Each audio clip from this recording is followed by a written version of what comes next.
His photographs were like moments of truth, captured forever.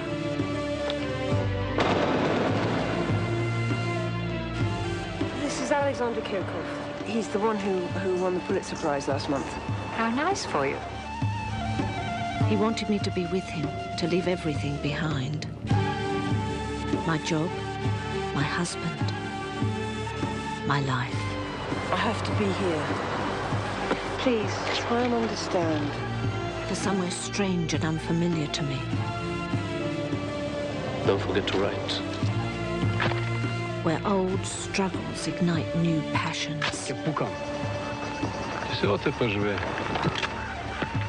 And there is great danger everywhere.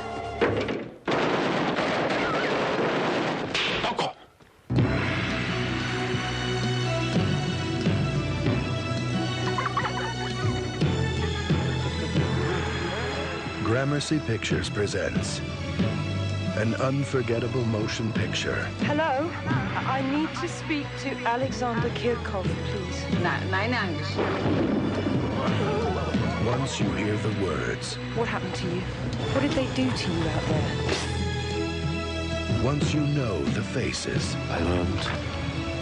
I aged. I took sides. once you see the pictures, you will begin to understand the story. My camera killed a man.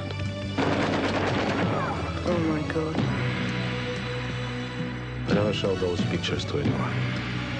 They are yours now. Love, Alexander.